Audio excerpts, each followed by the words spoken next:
Assalamualaikum warahmatullahi wabarakatuh. Kita kembali bertemu dalam mata kuliah online kimia dasar, di mana pada sesi ketiga ini kita akan belajar lebih dalam mengenai hukum-hukum dasar kimia. Setidaknya ada 3 hukum-hukum dasar yang berlaku pada ilmu kimia. Yang pertama adalah hukum kekekalan massa yang ditemukan oleh Lavoisier, di mana Lavoisier ini memanaskan timah dengan oksigen dalam wadah tertutup. Terus dia menimbang secara teliti dan berhasil membuktikan bahwa dalam reaksi itu terjadi perubahan massa. Oleh karena itu, hukum kekekalan massa ini berbunyi bahwa pada reaksi kimia, massa zat bereaksi sama dengan massa zat hasil reaksi. Dengan kata lain, dapat dinyatakan bahwa materi itu tidak dapat diciptakan atau dimusnahkan. Yang kedua yaitu hukum perbandingan tetap yang dinyatakan oleh Proust, di mana Proust ini meneliti perbandingan massa unsur-unsur dalam senyawa. Misalnya, air, berapa perbandingan massa hidrogen dan oksigennya. Bila direaksikan 10 gram oksigen, ternyata diperlukan 0,125 gram hidrogen. Nah, sesuai dengan hukum Lavoisier akan terbentuk 10,125 gram air.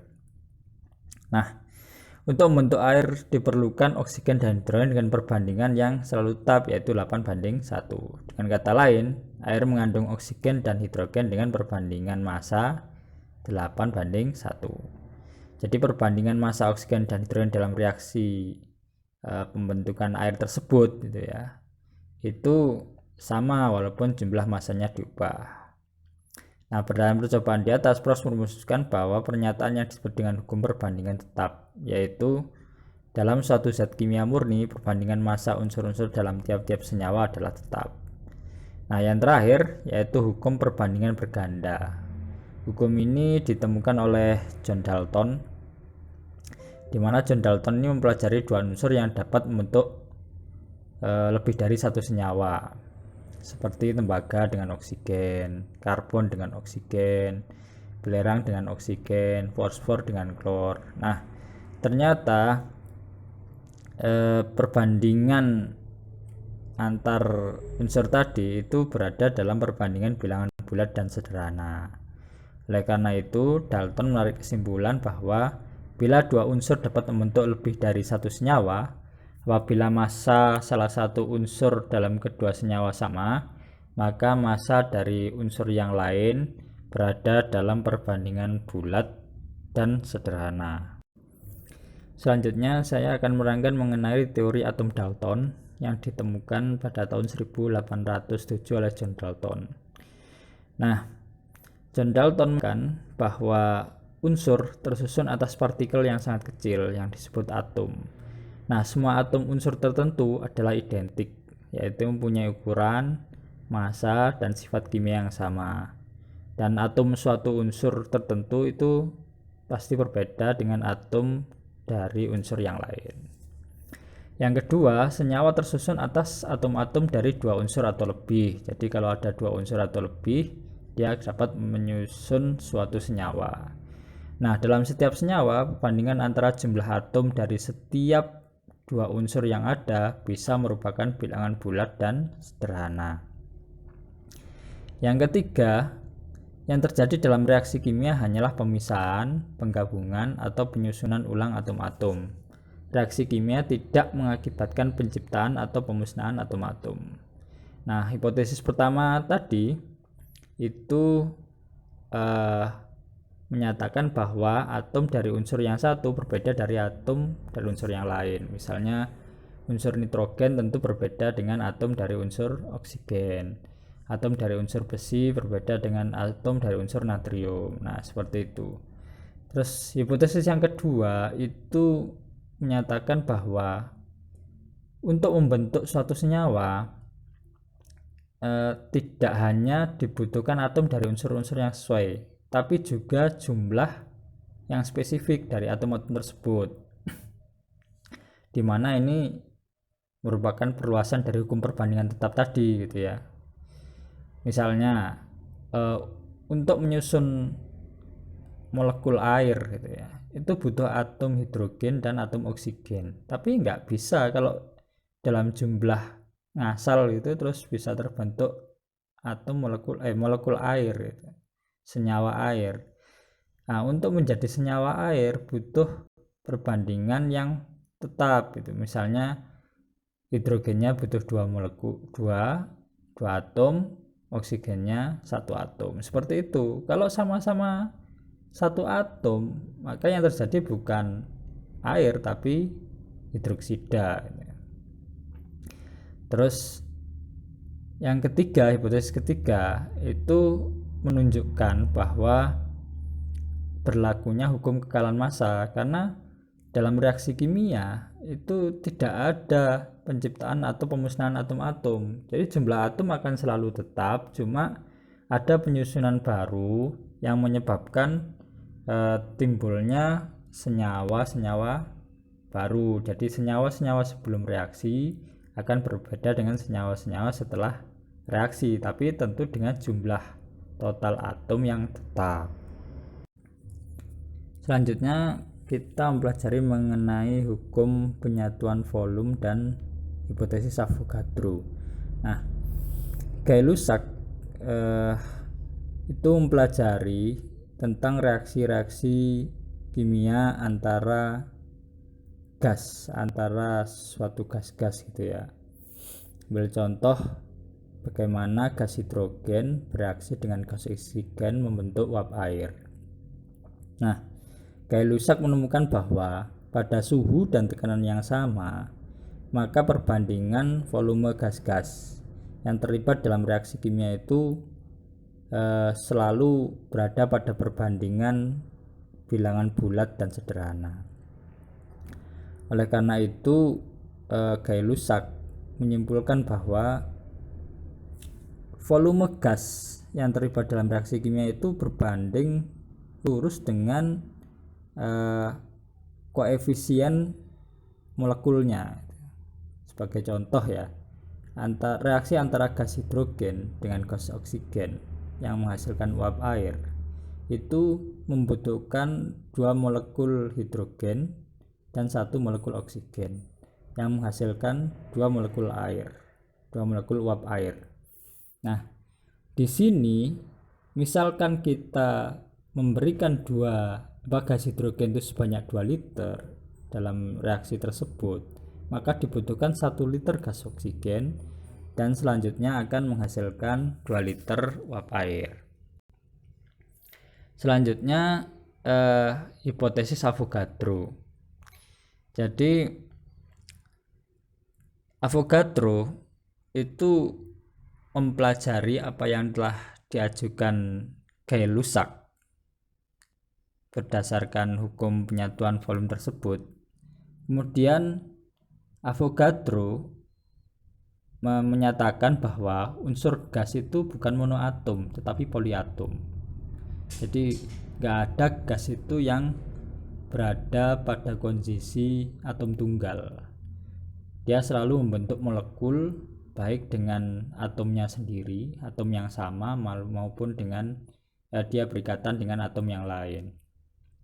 Hipotesis Avogadro menyatakan bahwa pada suhu dan tekanan yang sama, semua gas yang volumenya sama mempunyai jumlah molekul yang sama. Jadi misal ya, ada gas karbon dioksida pada suhu dan tekanan yang sama, jika gas itu mempunyai 2 liter volume gas karbon dioksida, maka jumlah molekulnya itu sebanyak 2. Nah, itu menunjukkan bahwa seperti yang di hukum penyatuan volume tadi, bahwa koefisien molekul itu juga bisa kita bandingkan secara lurus dengan jumlah volumenya. Nah, itulah mengenai hukum penyatuan volume dan hipotesis Avogadro. Oke, selanjutnya kita mempelajari mengenai persamaan reaksi.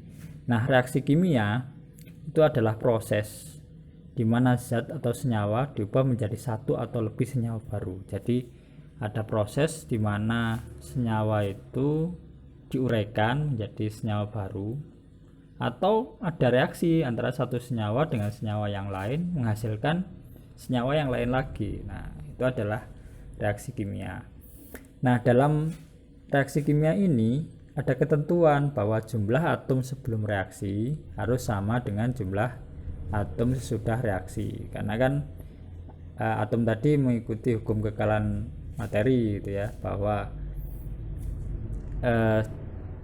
sebelum materi itu tidak dapat diciptakan tapi juga tidak dapat dimusnahkan, sehingga jumlah atom di sini harus selalu tetap gitu.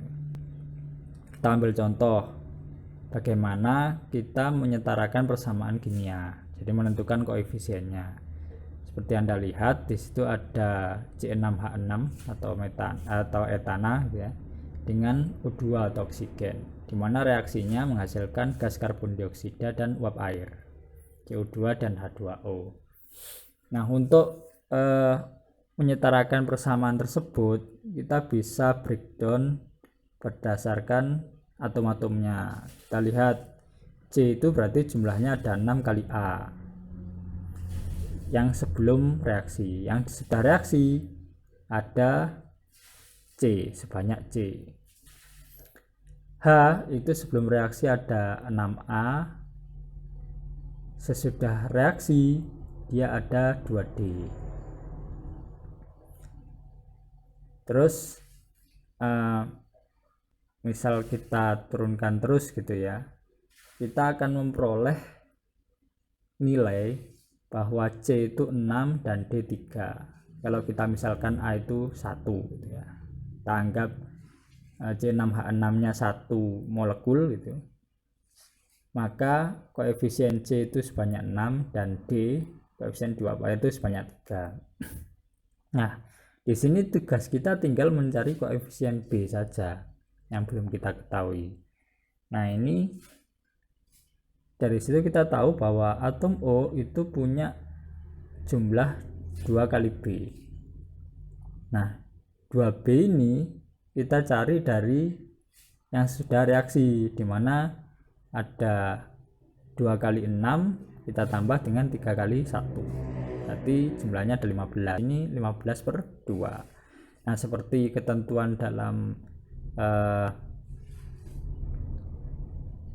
ketentuan hukum perbandingan tetap, bahwa jumlah koefisien molekul itu berada pada bilangan bulat dan sederhana, maka 15 per 2 ini tidak bisa kita gunakan gitu. Kita harus membulatkannya.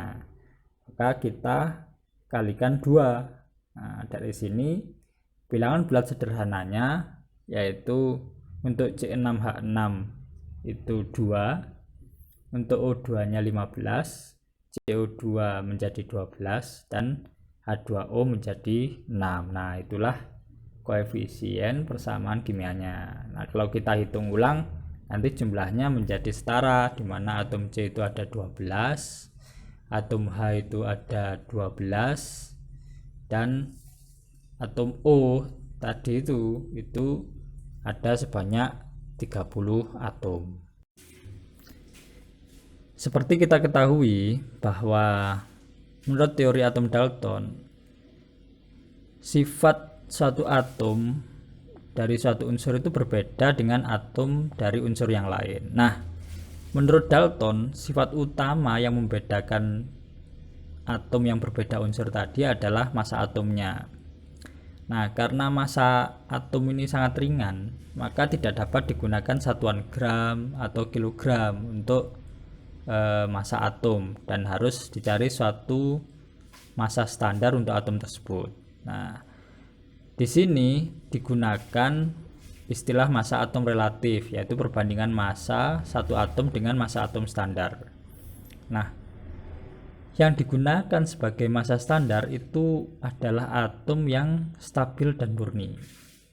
Setelah dilakukan upaya pencarian gitu ya, penelitian, ditemukan bahwa pada tahun 1960 ditetapkan bahwa atom karbon 12 atau C12 itu sebagai standar untuk perbandingan massa atom. Nah, massa atom relatif ini merupakan perbandingan antara massa satu atom X itu, massa suatu atom dibandingkan dengan 1/12 kali massa atom C12. Sehingga C12 itu bisa dikatakan sebagai punya massa 12 SMA atau satuan massa atom. Nah, 1 SMA sendiri itu sebanyak 1,66 kali 10 pangkat min 24 gram, jadi kecil sekali. Nah, makanya satuan gramnya itu jarang digunakan gitu ya. Kita menganggap bahwa massa atom relatif itu untuk satu atom C itu 12 gitu, 12 SMA, mengacunya ke satuan massa atom. Nah, dari sini massa atom relatif ini digunakan sebagai perbandingan massa, maka biasanya tidak disebutkan sebagai mempunyai satuan gitu ya. Tapi yang harus Anda ingat itu bahwa jika suatu atom itu punya massa atom relatif 12, maka bisa kita katakan 1 mol atom C itu ya, 1 mol atom itu mempunyai massa 12 gram. Jadi untuk 1 molnya, tapi bahwa massa atom satu atom sendiri itu sebanyak 1,66 kali 10⁻²4 gram, itu 1 SMA-nya gitu ya.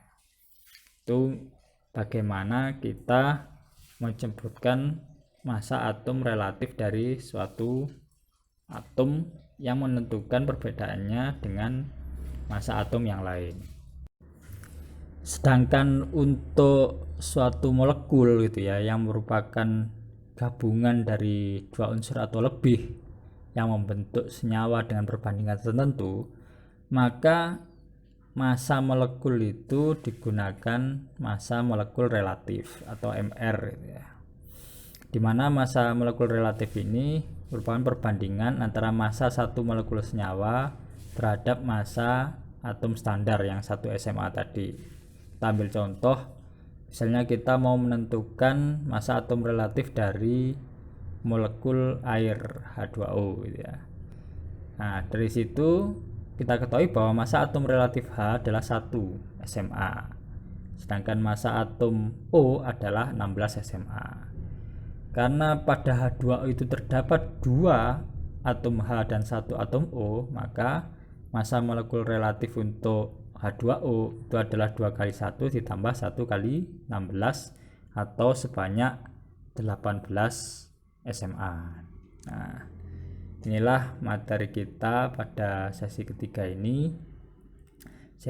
Seperti yang biasa saya ingatkan bahwa Anda tetaplah rajin-rajin mengerjakan kuis, juga diskusi yang ada gitu, untuk acuan bahwa Anda telah mengikuti perkuliahan online ini.